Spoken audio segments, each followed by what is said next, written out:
So thank you and welcome. Thank you for being here for this launch of two new nature culture publications, David Cruz's Hoosic River and Catherine Hagopian Berry's Handfast.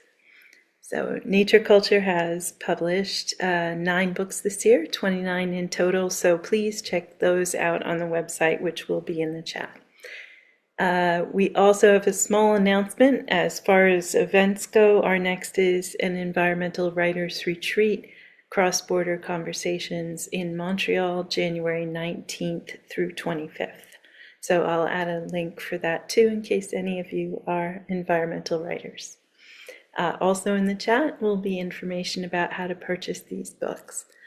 So you are very warmly invited to add reactions and encouragement in the chat during the reading. And after each reading, the authors will take questions. So now I would like to introduce our first reader, David Cruz. So originally from the state of New Jersey, where he served for 15 years as a public high school literature teacher, David Cruz now lives and works at Clearbrook Farm, an organic fruit and vegetable farm located at the edge of the Hoosic River watershed in the Vermont Valley, ancestral land of the Mohiekanayak and Western Abenaki peoples. Thanks so much for being here, David. Thank you, Lise, Nature Culture for making this event happen.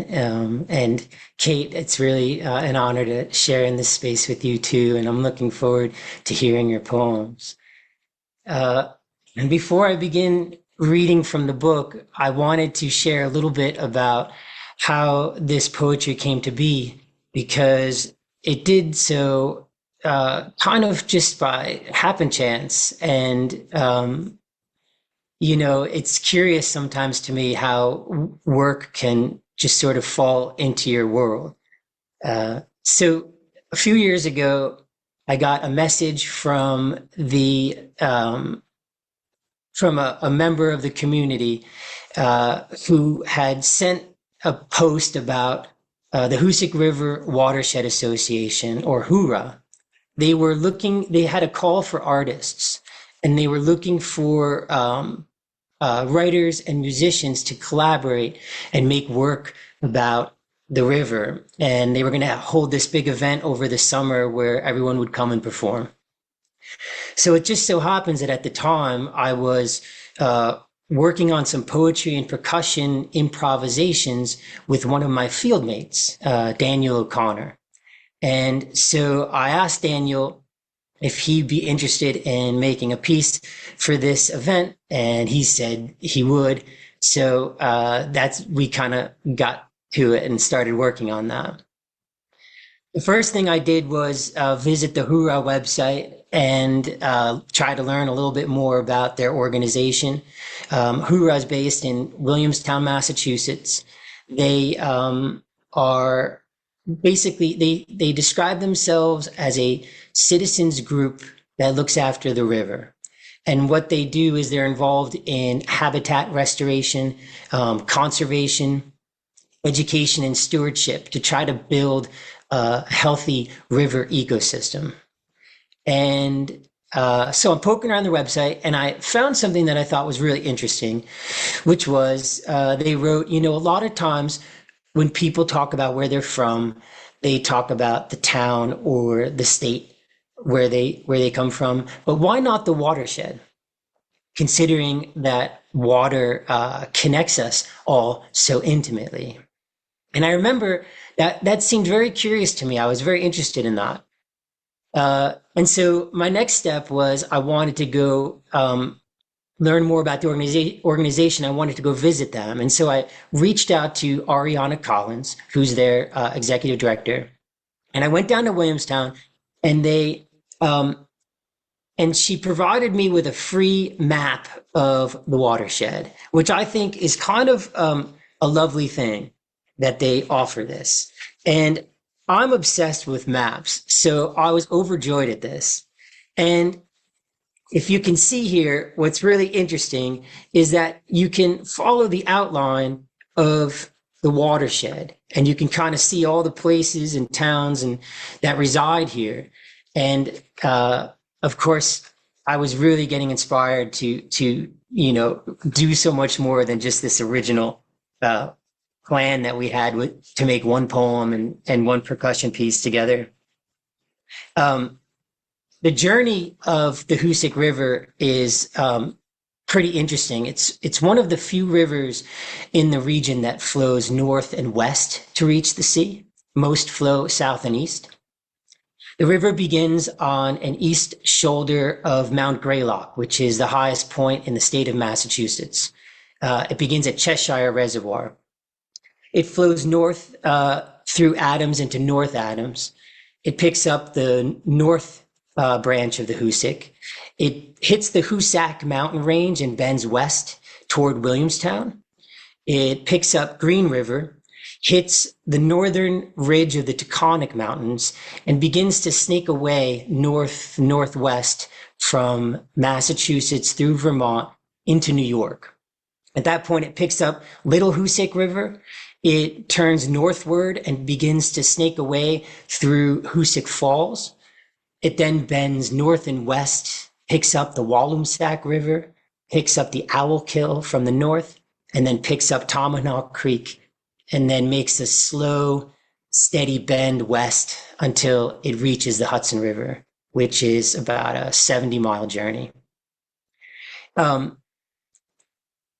What was interesting to me when I was looking at this map was that where I reside at the farm here, at this farm field, I literally live right on the northern boundary of the watershed. And what I realized was that if I were to leave the back gate here behind the house and head west up the mountain here, which is actually called West Mountain, it is about 2,400 feet high, and it's part of that northern Taconic mountain range, which is something I do all the time in the winter. Once I would traverse the summit ridge, all the water on the south and the west side of this mountain would actually run into the Hoosic River watershed. So I was kind of overjoyed by this idea that here I was living on the northern boundary of the watershed, on the ecotone of the watershed. And so the opening poem of this collection sort of follows that path of the water's journey from right here where I live. Also, what's kind of interesting is at that point, I started to just keep writing more poems, visiting public preserved lands inside the watershed. And then suddenly I had this long poem about the Hoosic River that I had not planned on writing. The other, and so I'm going to read you that opening poem, but then I'm also going to read you the next section. They're both two longer poems. The next poem happens on the ridge behind, in front of the house over this way. So I live in a part of southern Vermont that locals call the Vermont Valley. And it's a long valley that stretches from the town of Bennington, and it runs 35 miles north past the town of Manchester. On the eastern side is a spine of the southern Green Mountains, which are actually out this way. And behind the ridge, which you can't see right now, is the Glastonbury Wilderness area.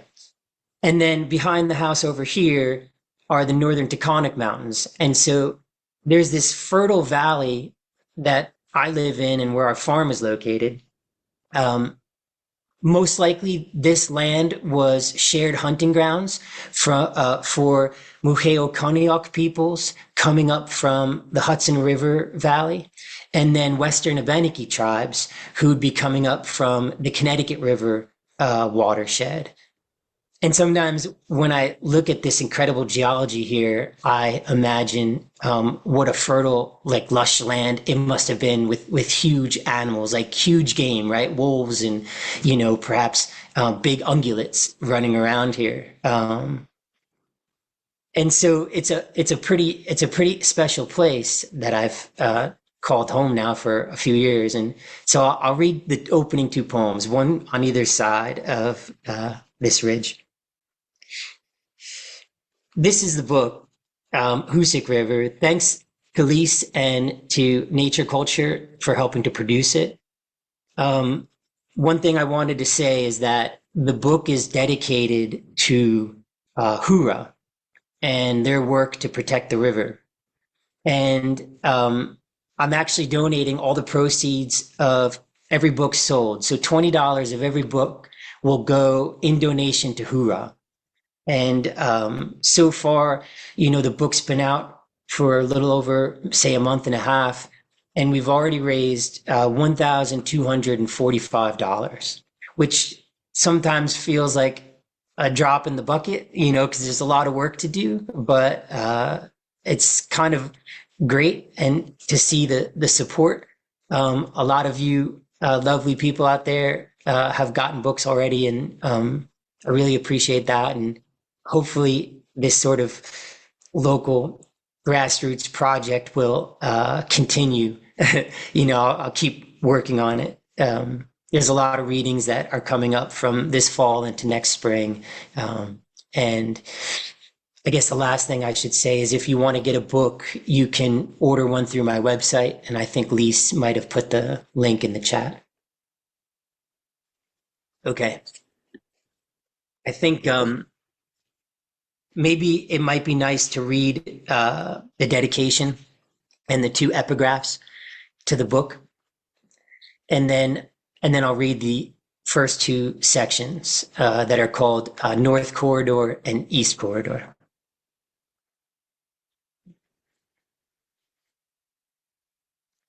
Thank you for listening and being here.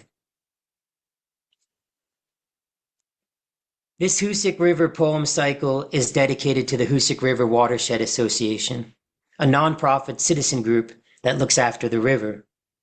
These poems were written while visiting various public protected lands inside the river's watershed, places that reside in and around ancestral lands and the home today of Moheo-Koniok and Western Abenaki peoples. The river's name belongs to the Algonquin language family, and the Algonquin peoples came to this land as home over 12,000 years ago, as the last glaciers retreated from the region when the river too came into being. It's just as incongruous to place an Indian prairie name among our mountains as it was to plant the names of Pompey, Cicero, and Virgil in central New York. Onondaga is not appropriate on our western plains. William Martin Beauchamp, Aboriginal Place Names of New York, 1907. When Mojaves say the word for tears, we return to our word for river, as if our river were flowing from our eyes. A great weeping is how you might translate it, or a river of grief. Natalie Diaz, Post-Colonial Love Poem, 2020. Hoosic River, North Corridor. Carry it like the river, she says. I leave the back door, walk up the rise. Farm fields, west end, close the gate. Follow the coyote's path into the woods, to the pine grove, where huge white pines loom into a canopy. Just beyond a slow descent to a mountain stream, its flute, cross it. Rocks mineral gray, piled and scattered, slate, schist, into a mountain, into soft tufts of peat moss, broom and log moss, rock draped, fern covered, fallen trees. At the summit of West Mountain, 2,401 feet above the level of the sea, just south of Spruce Peak, Grass Mountain, the northern Taconics, western rim of what some call the Vermont Valley. Here, the watershed's ecotone. A turn from the compass rose. I open the map, feel its textures, where contours fall in crevasse, moraine. Recall the power of glacial striation, to know how mountains are sculpted, formed. From rock and cavern, water flows, springs in the forest that rise through limestoned earth. Here, land of chestnut-sided warblers, and no more chestnuts. I am a river. I once was a river. The rushing of Little White Creek fades, comes closer as I move towards source, spring, the water flowing over the falls on beds of moss-deepened stones, soaks into and down the creek perhaps little. It will grow, increasing. The more it falls away, the more it fills on its way to the sea. Some of the forest has been logged, most of it, these trees, not old growth. Who has touched more of the land, we or the river? And do the redstarts know? Do the ovenbirds know? Will the deep woods remain broken, draped in oak limbs strewn about, turkey tails climbing shaggy manes in the lower haunts? How the wind and rain shape the forest for the songs of black-throated blues, greens, winter wrens and vireos, the thrushes collecting. How many are left? The river's water twists and turns down farm fields, under roads, the feeding streams given away by meandering groves of trees, collecting fertilizer and feed, cow manure, pesticides, tractor oil and piss, fettered and pooling briefly to descend homemade rock dams as it drops to the Walloomsac, where fly fishermen scatter the slower waters under rusted out bridges, freight train crossings, recycling centers, water waste treatment plants, warehouses ruined. At Hoosic Falls, the water flows north past abandoned factories, mills, ghost mills, low concrete structures along the river before the last push into the locks of the Hudson.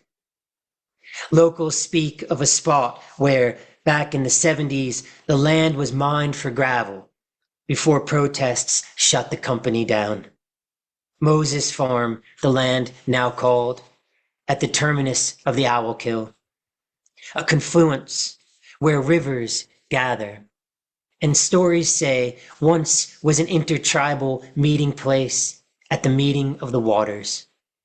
Haudenosaunee, Abenaki, Muheokonyock, Hoosic, beyond place of stones. What does the river know?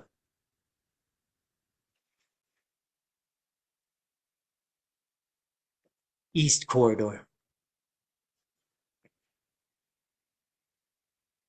Deep in the Glastonbury wilderness, feeding streams to the Walloomsac network like veins, or synapse fire from the source, the roots of great red oak, or what I imagine them to be. My trust only goes to certain depths, the map tells me. An unidentified bird song throws tight little spirals into far reaches of hemlock forest, more product of an ecosystem than a poem, so close to the edge of truth and beauty. And to move north alongside the AT Ridge in late May is to be chasing warblers at the tail end of mud season, moss season. I step from rock to rock, a whisper in the woods. So light, streams flute away to their circadian rhythms.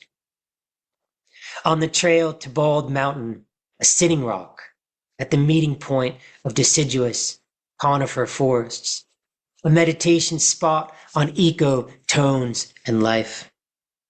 There, miles ago, when I truly felt alone.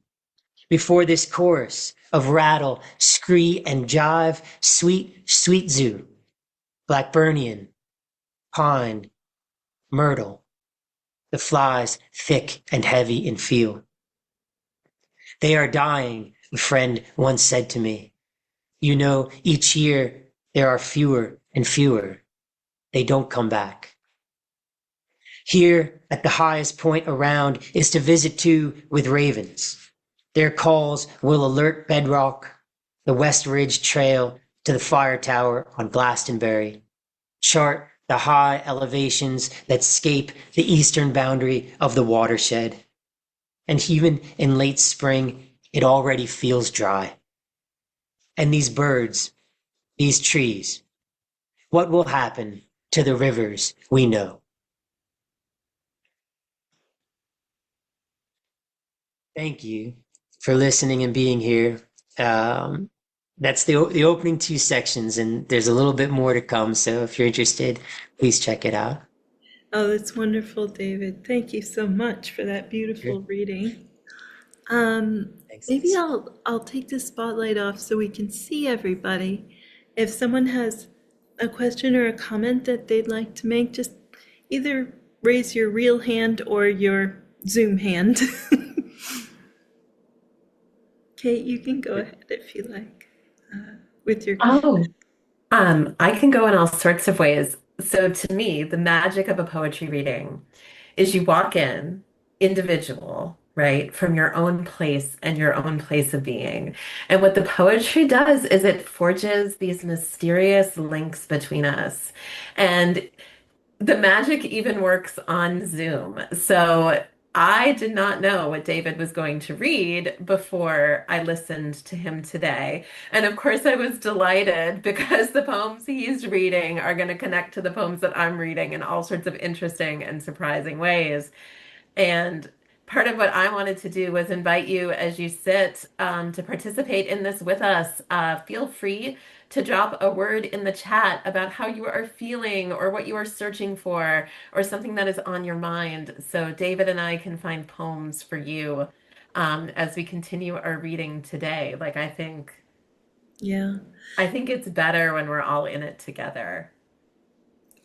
absolutely. And it's a real treat for me to hear the poems out loud because I spend a lot of time with them on the page, but to just hear them out loud is a different experience, and I really enjoyed that.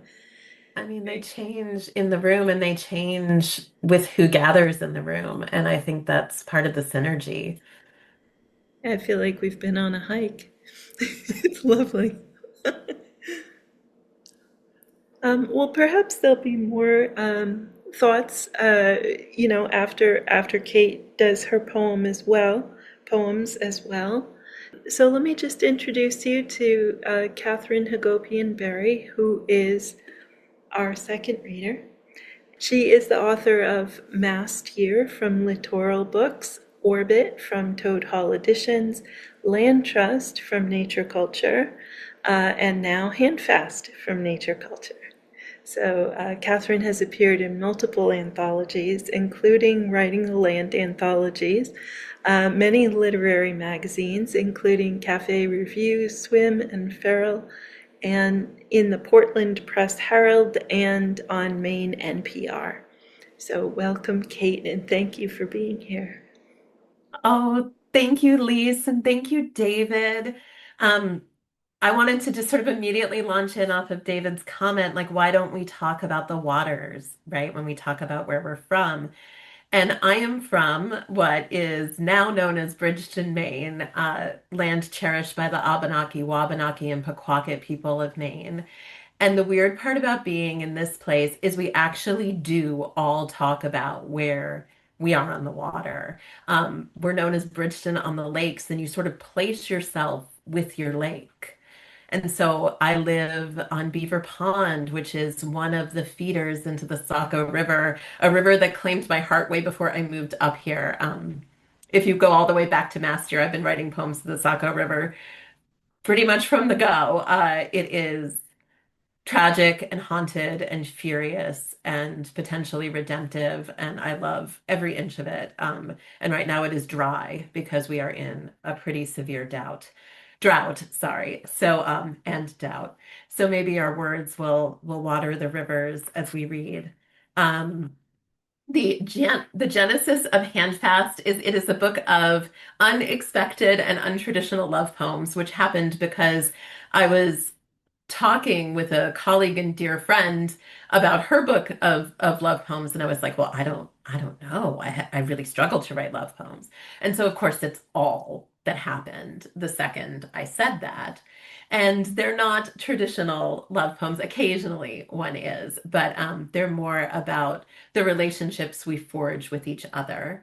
The book is heart-shaped, and so I will be reading to you from all parts of the heart. It starts in that little dip, right? That little place of togetherness before you begin making the shape of a heart. And it starts not in Maine where I live, but in Arizona where part of my heart lives. So one of the things that the book does is it forges connections between the land I'm on most of the time, which is lush and wet, and land I visit, which is dry. It is also a water poem that starts my book, so it just seems exceptionally fitting to begin at the beginning today. Any words you don't immediately recognize in here, like adventitious and radical, they're biological terms used to describe the root systems of saguaro cacti, which, for those who are interested, they stretch out very, very wide and very, very shallow because the whole mechanism of cactus is to take advantage of any water that falls anywhere in that desert, right, to sustain.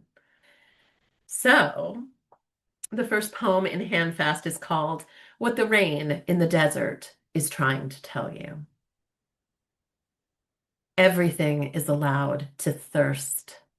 Even those of us must drought adapted, shallow dreams parched like cactus roots, adventitious, stretched out radical, begging for scraps.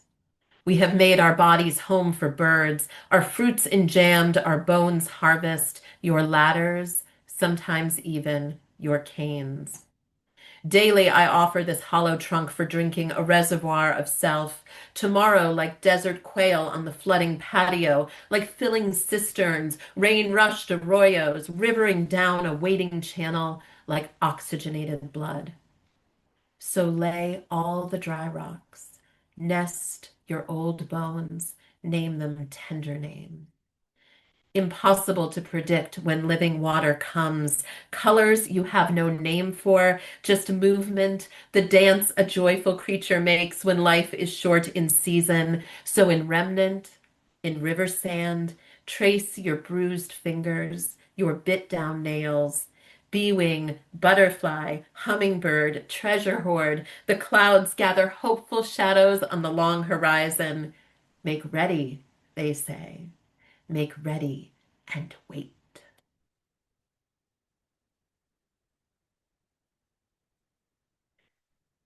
So, David also mentioned mines, and weirdly and completely unplanned, the second poem in this book is 100% about the crazy things people will do when they are attempting to mine the earth and mine the sky. I was inspired by Meteor Crater, which is a giant meteor crater in the high places of Arizona. And there was a fad at the end of the 19th century where you could make it rich if you gathered enough meteoritic metal. And so this guy Beringer was like, I'm gonna do it. The mother lode is out there. There's a giant crater. So that means somewhere there is a ton of metal, right? Valuable ore. And the joke was on Beringer because there wasn't. It all totally burned up in the atmosphere. So he, got these mining rights and laid out all this money. And I'm saying these words and twitching because of the problematic nature of all of these endeavors, right? But, this was the project at the end of the 19th century, the colonial project. And began to dedicate himself to scouring the desert, looking for something that literally didn't exist. And that was provocative to me as a writer. So this is Lessons from Meteor Crater. Turns out there is no mother lode for disaster. When meteor hit atmosphere, most of the iron vaporized. No unknown mineral, no rare earth, only base metal flung out from impact. 2 miles, 4, 5, 10, a few paltry saddlebags of ore, these scant wages, all the sky would ever seed. But Beringer was focused deep at the center of the crater, trying for a payoff. When death drops, a marble rolled off of God's thick fingers, shadowing windows, branding clouds, when nothing in the vicinity can possibly survive. There should be restitution. A mansion in Newport, crystal chandelier, padded settee straight from Versailles. It's human nature to drop a mine shaft dead center down the hole in our hearts, and when it pumps water, turns everything around it quicksand. Try again and one last time more. Give up, his children begged him. Come home. Eventually he did. A couple of million poorer, his only wealth the claim you stake from sticking it out. We call it folly. But visionary Beringer held on, and as it turns out, holding on can be more than enough. It's a wonder of the world, people say these days. Not the asteroid, that's common. Bigger ones have fallen and will fall again. There are 1,000 just like it circling the sun. The scar is the real treasure. Perfect puckered circle in the high desert, 2 lonely mine shafts dead center like a pin. Untouched, it's like there never was an atmosphere. So pristine, star state sailors visit in homage, put their spacesuits on. Imagine Moon, Mercury, Mars. It's priceless because he preserved it, because he let it be.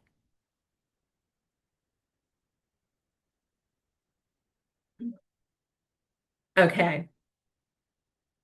So the real game of Handfast is that the poems face each other in the main portion of the book. And if you're thinking of a heart, this is, of course, the lobes of the heart. And each poem plays off of its partner. So the book is organized with Sinistra poems being on the left-hand side, and those are consistently throughout the book a little more dark or depressing, or perhaps you might say real. And on the right-hand side are poems that are a little more dexterous, a little more upbeat, or a little more formal, or that twist the topic in a different way. And since David said ravens, and there is no word yet in the chat about how you are feeling, I am going to start with poems about birds, one of which is about ravens. And I'm going to read you this first pair. And while I do that, let me know. Let me know where you are, and I will find a pair of poems for you. So we're going to do two that communicate. A Sinistra poem, How Well Can Anything Share the Sky? And then a Dexter poem about the ravens at the Ranger Talk. So here we go. How well can anything share the sky? Dark adapted, desert creature, the owl in the whispering mesquite is female. Her large arms hide her nest. If you rescue an owl, raise her fledgling almost from birth, you will call her daughter. She will know no other hand. I wonder, was it a crime to take a thing from the sky and never give it back? And when it leaves you, because everything always leaves you, can you place stones for a bird, articulate this left behind space, this branch, this hand? Nothing in her unconforming eye can tell me how it renders. From a distance, it all looks the same. Red hawk, owl, buzzard, biplane, salvation, imprisonment. At the end, we are all helicopter parents, clutching hard this eggshell world. So that poem is pretty sad, as often happens when one writes eco poetry. And the Ravens had something to say about that. So here is their take. The ravens at the Ranger Talk have heard it all before. How the California condor, lead-bellied with poison, was saved from extinction by a first-class breeding program. Giddy with successful conservation, park rangers teach my children how to tell treasured bird from a common avian. But ravens will lift the zipper on your backpack, take your organic trail snack, your kale, your potato chip, your egg. Evolution, their talon, a skeleton key. It's easy to mistake them, beaks full of nesting sticks, branches, bones, the delicate cup, but ravens keep what they love alive, while real condors barely move. Still black shadows on the rim of sky, afterthought eggs, bare cavern floors, negligent, bad parents, addicted to salvation. We can't help but track them. GPS computers, real-time data, white wing numbers. So we would have known if it had been a condor hanging like an omen on the edge of the canyon. From the live oak he shakes out for us his magnificent darkness. We fall miles into his wise, clear eyes. Focus, smart enough to survive, ferociously alive, furious, curious, restless. My brother, aren't you already enough? I have to confess, that poem has bothered me because I was worried that the ravens were telling me the condors didn't matter. And I really thought about it. Like, what are the ravens trying to tell me? And I think what the ravens are trying to tell me is treasure what's here, right? Everything that's here. Don't take what's here and plentiful for granted because you're focused on what's here and scarce. Treasure it all, right? So I think they were insisting on their place in the web. I don't think they really had it out for the condors. I think they just wanted to elevate our consciousness a little. Okay, I'm checking for you, my loves. If not, you are going to get something from Maine. So the point of the book is to hold hands, right? It's going to go place to place. So we've just been in the heat of the desert and the height of the canyon, and now we are going to be in winter in Maine. And I'm going to do two from Maine while making sure that I honor our time.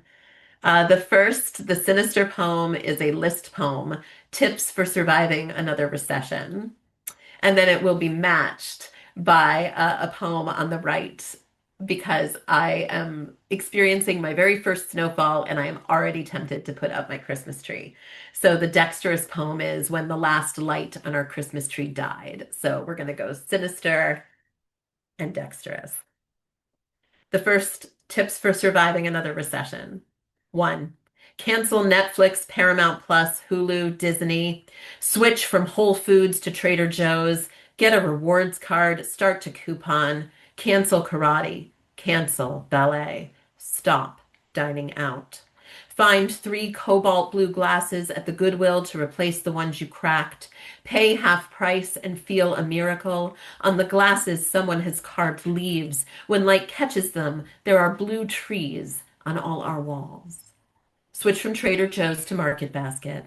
Shop in person. Save $5 fee. Think about cereal boxes precarious on the shelf turned wide to hide the space behind them. You are late. You are always late.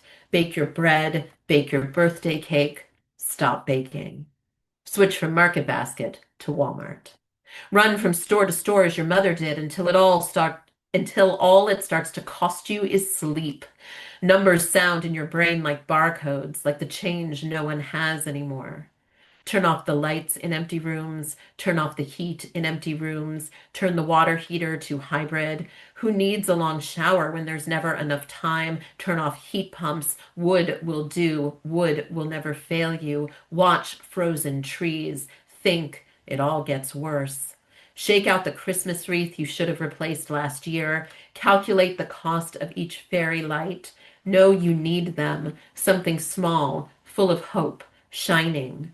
Rewatch old movies, eat popcorn you've popped yourself, the college t-shirt. Faded things were always our favorite, worn in, warm with time. Realize this is all in season. Stripped down, soft ground of our bodies on the couch, arms around each other's shoulders like bare branches twinned against the wind. Go to bed. In the dark, nothing has changed. Deep blanket, cold air, your treasured chest, heavy as gold, my clear, sharp moon. It's a bittersweet poem for me because it was written a while ago, and reading it today, you're like, oh my God, it's so much worse, right?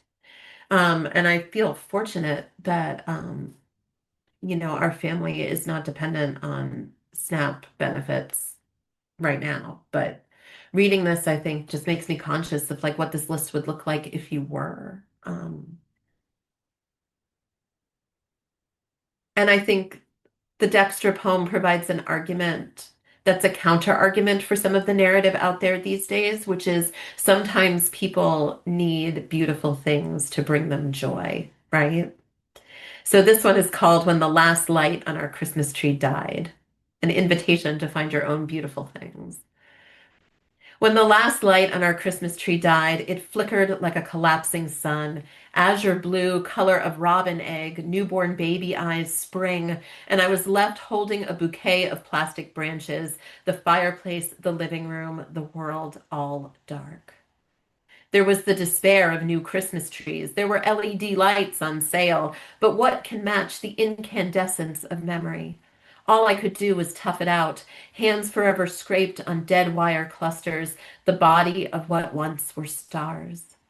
Too long before I stopped fumble pressing powerless remotes, the ease I once had. I just plugged it all in by hand. Every strand, boot camp crawling belly down, nightly abasing myself for light. Nothing changed. My ornaments always crooked. I lost 2 or 3 a year, brushed up against fraying wires, shattered. I didn't save a single one. They lay there in the trash can, grief's prismatic hieroglyph, untranslatable. Humbled at the horizon of yet another winter, I asked my father for an answer. Strip out every dead cord, he said. Cut a thing to save it. And wouldn't you know it worked? Like a master surgeon, like a charm, like the answer to a prayer. Mountains of green wire on our kitchen table, blackberry cluster of singed bulbs, and that tree, when I finally lifted it so weightless, new strands of light almost draped themselves like blessings, tiny rainbows shimmering our familiar branch. And I don't know why, but that just sort of made me think about everything that we're doing in our community to help our neighbors right now. Like all of those little fairy lights that we're launching out into the world. And I think the poem today is a reminder that, like, that makes a difference. I have got exactly 2 minutes, and I'm so delighted to close this collection. Um, There isn't a traditional title poem in Handfast, but the quote on the back of the book comes from the final poem in the collection, which is called Northern Lights. And the collection is interested in light and darkness, right? And how those things hold hands. And one of the most amazing things that we got to experience, and once again, Piper said, "Yay, winter!" Right? Once again, the beauty of winter is that you get to look at the sky differently. The sky is always sharp, and one of the things that can happen when you're far enough up, like I am, is you can get an aurora. And I wanted to see one desperately, to see the aurora borealis, and it finally materialized. Um, the aurora was coming and all the aurora watch groups were like, it's gonna happen, and we set our alarms, and my whole family woke up, myself, my husband, my 2 kids, and we hopped in the car at like some ridiculous hour and like raced up the hill to like the first good viewing spot and ended up in the field of people who became our friends, right, watching this thing take over the sky.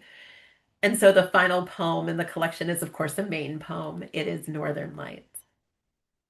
Dark, the wood stove depth of winter, sheets crackling with body lightning, our heat animal, a spirit touch only half of us is awake enough to feel. Tonight, the moonrise, unsteady, auroral, all the hush field, all the eager sky. To get this light, you must shake loose the center of the sun.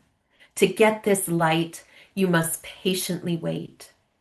To get this light, you must watch the moon until it arrows seraphic, wings and wings of streak fire, phosphorescence no photograph can remember, how you woke to drive us out, how everything moved, fulcrum, our still shadows the only still point, meteoric, falling star, and what is love anyway, but the putting of your hand in mine, the never letting go.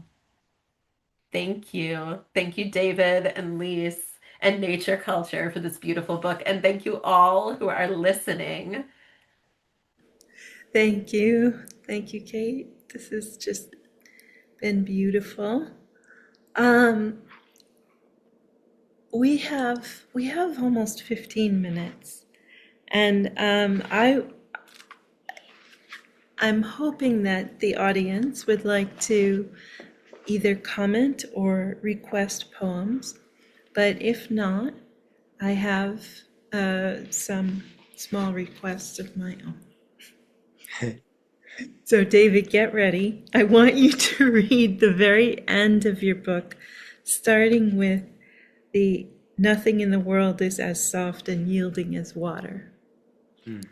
So it's 1, 2, 3, 4, 5.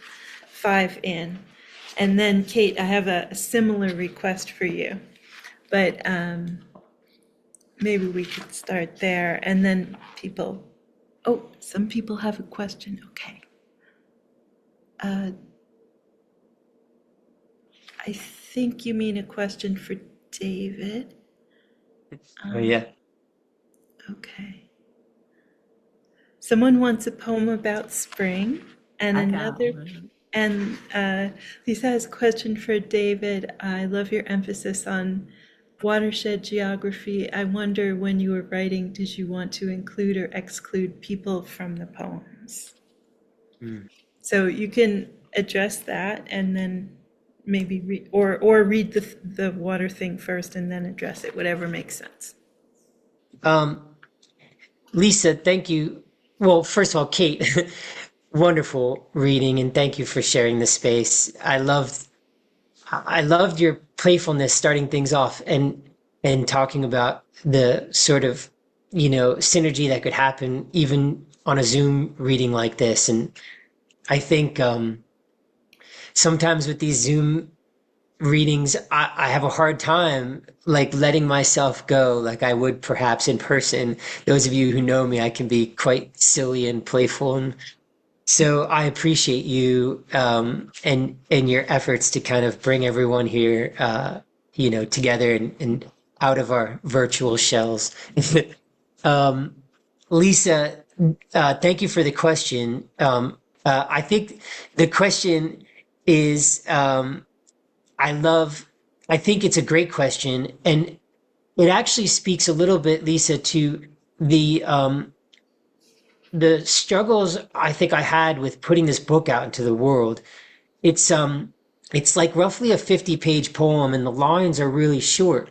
So I kind of wondered if I like how do you tell the whole story of a river in just this little bit of time? And I kind of had to reconcile to the idea that like, look, this is just a snapshot in time.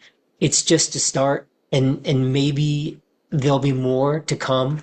Maybe there'll be a part two. Maybe this will just keep expanding. I don't know, but I think I definitely had reservations as far as what to include and what not to, and there's definitely like a lack of people in this work. And I think part of that was to really highlight just my times being alone in the woods, which is really when I often am writing is I'm often composing poems while on the hiking trail. And so a lot of it is kind of the trees and the birds and not a ton of people come into play. But I think I don't know what to say of that, but I think, it does speak to this idea that, is the work doing enough? Should there be people? Oh, that's fun. I'm not missing the people. That's great. So I don't know. It's definitely an interesting question. And I think, it gets to the heart of like putting work out into the world and wondering if like is it enough? So maybe you'll get the book and tell me and let me know. Um, but I'll finish up so we can hear some time from Kate, and I'll just read quickly, Lise, your request, which is the end of the whole poem. And it begins with a reference to the Tao Te Ching by Lao Tzu, where in section 81, he's talking about how nothing in the world is as soft and yielding as water, and yet it can break apart the hard and inflexible. And so the quotes that kind of come up in this section are from that.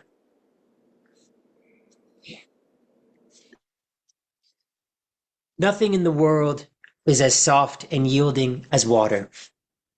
Put foot to rock, I tell myself, before dirt, a history that began inside a permanent body of snow and interlocking crystals of mineral ice, how it pressed upon land and scape, cirques of the shaped valleys in wedging, abrasion, plucking, freeze and expansion to fractured rock and glacial retreat, where striation stripped bedrock, how water works its way into joint and crack to split and freeze and split.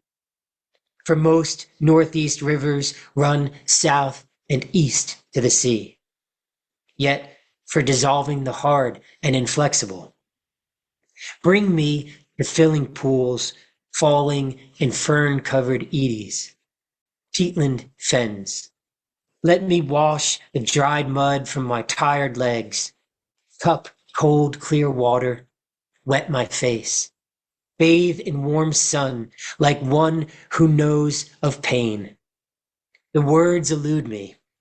I say it, the river, nurtures life, and I will give myself to the trees, to the ferns, the birds and moss-clad stones.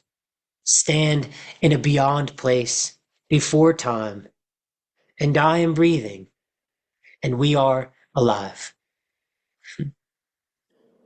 Beautiful. Thank you, Thank you. David. Thank you. And now I'm going to ask Kate to read her spring poem, Golden Hour.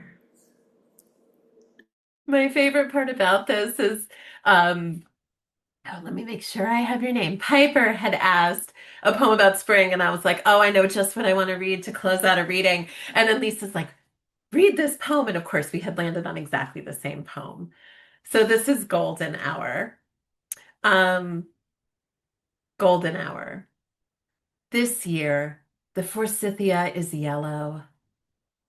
This year, I open my windows to warming spring, all new birds, Mayflower fields. The forsythia is yellow. This year, my daughter turns 15, my son 11. His hand becomes steady, her voice becomes song. The forsythia is yellow. This year, there are plane tickets on the counter, food in the freezer, new winter coats already packed away. I have bought an apple tree. The forsythia is yellow. This year, now more than ever, we need bloom, we need favor, we need pause, we need day to savor the stillness, the sunshine, how good, how gold, how God. The forsythia is yellow. Golden age or golden hour, does it even matter? You are already here. Thank you. I think that does kind of fulfill the other request of the words of hope. So I will put you both out here and ask you to hold your beautiful books up. And I will let everybody know that we will have the recording on the YouTube channel. So if you want to share with friends, please do. And thank everybody for being here. Thank you both for the beautiful readings you did, and how they interacted was just lovely. Thank you. Thank you, Thank you so everyone. much. Yeah, thanks, Kate.